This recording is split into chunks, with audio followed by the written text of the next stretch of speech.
네, 안녕하세요. 국어 푸는 순서에 대해서 되게 고민이 많으실 텐데요.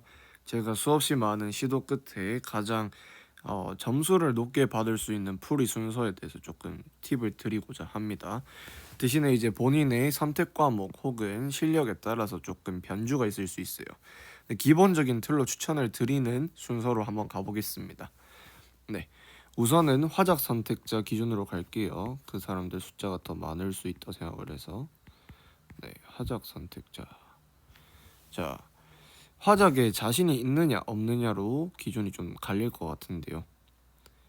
어, 화작에 자신이 있다랑 없다. 그럼 첫 번째 케이스를 있다, 없는 케이스를 2번 이렇게 갈게요. 그래서 화작에 자신 있는 케이스는 당연히 화작 파트를 먼저 풀어야겠죠. 그래서 이제 화작을 먼저 풉니다. 그런 다음에 이제 1에서 3번 파트로 오는 거예요. 여기. 그런 다음에 비문학 한지문을 풀 거예요. 비문학 한지문.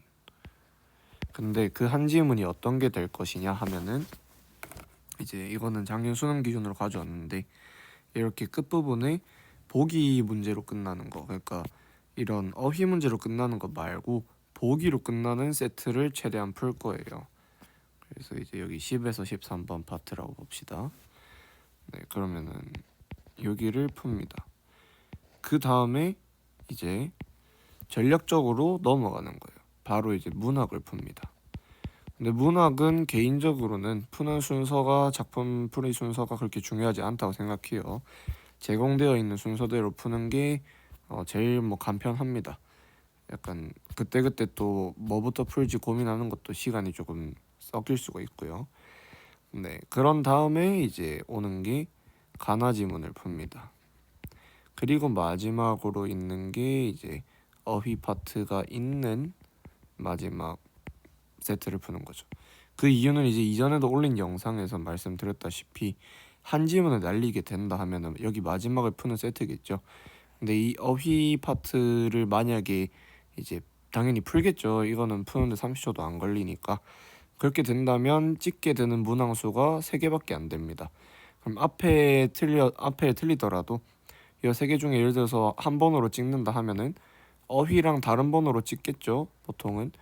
그럼 이제 그 다른 번호를 찍었을 때 셋 중에 하나만 맞춰도 전체에서 만약에 다 풀었을 때 2문제밖에 안 틀리게 되는 꼴이 됩니다. 그러면 사실 시간이 부족하더라도 95점 정도를 확보할 수 있는 그런 엄청난 세트가 되겠죠. 네, 그래서 물론 이제 그 전제가 되려면 화작을 다 맞춰야 되고 1에서 3번 세트 실수하면 안 되겠고 여기서 있는 보기 문제도 맞춰주셔야 되겠고 문학도 잘해야겠죠. 그리고 가나 세트도 맞춰야겠죠. 뭐 여기서 이제 막 한두 개씩 나간다 치면 이제 등급이 조금씩 내려가는 거고요. 그래서 풀이 순서가 생각보다 네, 실력만 받쳐진다면 시간이 부족하더라도 1등급 받는데 엄청난 기여를 할 수 있겠다. 두 번째 순서, 화작에 자신이 없는 경우다 하면은 그냥 이제 순서가 이렇게 됩니다. 이제 위의 케이스, 네, 요렇게 요게 먼저 오고요. 그 다음에 이제 화작이 여기에 들어가도 되고 이제 문학과 화작에 대해서 또 어떤 게 더 자신 있는가 거기서 또 차이가 나겠죠. 얘네 순서에 대해서도 본인이 그러면 선택을 해주시면 됩니다. 그러고 나서 이제 그 다음 가나 세트 풀고 그 다음 요거 마지막으로 여기를 오면 되는 거죠. 왜 이렇게 되냐면 이제 또 가나 세트를 풀 때 그게 마지막 부분이 아니기도 하고 앞에 이 비문학을 집중한 다음에 이어서 풀지 않기 때문에 조금 덜 텍스트적으로 좀 부담이 되기도 하고요. 그다음에 가나 세트도 어휘 문제를 일단 풀고 나서 이제 가 지문만 읽고 풀 수 있는 문제가 1개에서 2개 정도 되잖아요. 걔네를 풀고 시간이 좀 부족하다 하면은 나 파트를 대충 읽고 여기서 보기 문제 제외하고 했을 때 뭐 1개 정도 더 빨리 푼 다음에 이렇게 2개만 틀려도 네, 뭐 큰 차이가 안 나겠죠. 그래서 이 뒤쪽에 조금 몰아두는 게 심적으로도 좀 도움이 됩니다. 네, 이미 작년에도 이스프리 순서로 풀었을 때 점수가 바로 즉각적으로 좀 올라갔다는 사람들의 댓글 반응도 있었고요. 네, 저도 실제로 이 방법을 계속 써왔기 때문에 이거는 좀 추천드릴 수 있다고 생각을 합니다. 네, 그럼 그 다음은 이제 엄매 선택자들이겠죠. 네, 엄매 선택은 조금 더 복잡하게 갈 수가 있어요. 매체랑 언어를 좀 분리도 해야겠죠. 이제 왜냐면 언어 파트가 또 비문학 한지문 수준의 오답률을 낼 수 있는 부분이기 때문에 자 그렇게 되면 이제 저 같은 경우에는 매체를 먼저 풉니다. 그러고 나서 이제 1에서 3번 풀고 어휘 없는 복이 있는 비문학 한 개 풀고 그 다음에 문학을 푼 다음에 이제 문법 언어 파트를 풀고 이제 가나 지문 풀고 마지막 비문학 세트를 풀게 되거나 이제 진짜 좀 문법이 약하다 많이 틀릴 것 같다 싶으면은 여기까지는 똑같은데 이 뒤에 다시 바로 이게 오고 맨 마지막에 언어를 두고 여기서 보기 지문이 있는 그러니까 지문형 두 문제를 마지막에 풀고 뒤에 세 문제는 그래도 3분 정도 컷을 낼 수 있다고 했을 때 그럼 이거 세 문제는 풀고 지문형을 예를 들어서 그냥 두 번호 한 번으로 아예 찍어버리는 거죠. 뭐 그런 시간이 부족하다 했을 때 시간이 부족하지는 풀면은 뭐 아무 문제 없겠죠. 근데 만약에 시간이 부족하다 하면은 시간이 있어도 수능장에서 어렵게 나오면은 틀리는 문제들이기 때문에 뭐 이왕 찍는 거 오히려 푸는 것보다 찍어서 맞출 확률이 더 높을 수도 있어요. 어렵게 나왔다고 했을 때 아마 6평은 그 정도로 어렵게는 안 나오겠죠. 어쨌든 저런 방법이 본인이 어떤 게 제일 맞는가 이런 풀이 순서들을 맞춰가는 기회로서 이번 육모를 활용을 해보세요. 그때그때 판단하는 능력도 필요하고요. 그래서 이렇게 한 4가지 정도의 시나리오 뭐 각 선택에 따라서는 2가지 정도의 선택권이 있겠지만 네 해서 어떤 게 가장 그 시험지에 맞는 풀이 순서일까 그때그때 반응을 잘 해주셨으면 좋겠습니다. 근데 여기서 이제 전제가 되는 부분은 문학 실력입니다.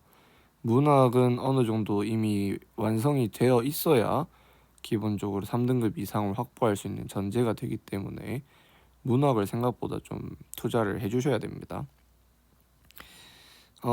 그리고요. 이제 그래서 조금 복잡하다고 생각하실 수 있기 때문에 한 번 더 정리를 해주자면 화작 선택이면 네, 화작 선택자인 경우에는 네, 화작이 자신 있으면 화작을 먼저 풀고 1에서 3번 비문학 어휘 없는 거 한 지문 그 다음 문학 하고 나서 그 다음에 가나 세트하고 마지막 어휘 있는 비문학 이렇게 가는 거죠. 그리고 화작이 자신이 없다 하면은 얘를 이제 여기 넣을지 여기 넣을지 본인의 문학 실력에 따라서 또 판단이 바뀌는 거고요. 이제 엄매 파트는 이제 매체를 분리를 해서 매체를 먼저 시작을 하고 1에서 3번 한 다음에 그 뒤부터 독해력을 발휘를 하는 풀이 순서로 가는 것도 있고요. 이제 언어 파트를 저 뒤로 보낼 수도 있고요. 근데 반대로 또 매체도 이제 바로 시작에 여기 안 넣고 뭐 언매 이렇게 해가지고 여기다가 같이 넣어도 되는 거고 이거는 이제 상관이 없어요. 매체를 시작하면서 풀 필요는 없어요. 이거는 얘는 그렇게 제가 중요하게 강조하는 부분은 아니고요. 왜냐하면 2호 수능만 해도 매체를 이제 44번부터 봤을 때 44번이 답이 바로 안 보이는 경우가 있었기 때문에 그러면 좀 시험이 갑자기 말리는 수가 있죠. 그런 리스크들이 존재하기 때문에 매체를 좀 약하다 싶은 사람들은 맨 처음에 두지 않아. 제일 약하다 생각하는 파트를 제일 앞에 두지 않는다. 그게 조금 더 중요한 기준이 될 것 같아요. 이런 형식적인 틀보다는. 그래서 본인에 맞는 풀이 순서를 전략적으로 가는 거랑 이제 어휘 문항이 없는 네, 그런 지문을 먼저 풀고 의문항이 있는 지문을 맨 뒤로 빼는 게 찍었을 때 틀릴 확률이 적다라는 거랑 여기에 추가적으로 만약에 이 비문학 보기 세트가 본인이 제일 약한 파트인 거예요. 예를 들어서 경제가 나왔다 아니면 이제 기술에서 본인이 개념적으로 정말 백그라운드가 없는 어려워 보이는 애가 나왔다 하면은 이제 그때는 또 우선순위를 바꿔도 되겠죠. 저 같은 경우에는 그거가 변수가 되지 않도록 약점인 파트들을 해놨어서 이제 경제가 나왔든 뭐 기술 어려운 게 나왔든 그냥 풀이 순서를 고수하자 쪽으로 간 거고, 반대로 풀었을 때 더 틀릴 수 있는 파트가 나왔다 싶으면은 그냥 얘를 오히려 풀었을 때 제일 더 틀릴 거 아예 안 푸는 세트로 바꿔버리자. 그런 식으로 해보는 것도 중요한 기준이 될 것 같습니다. 그래서 결론적으로 하고 싶은 말은 본인이 본인에 맞는 풀이 순서를 찾는 게 중요하니까 그걸 해야 되는데, 이제 또 그 방법들 수능 직전에 바꾸지 말고 육모 시즌부터 한번 적용하는 연습을, 중요한 시험에서 적용을 해보는 연습을 하자라는 게 이번 영상의 주된 주제라고 생각해 주시면 되겠습니다. 네, 다들 이런 거 잘 참고해가지고 육모 잘 보고 오시면 좋겠습니다. 감사합니다.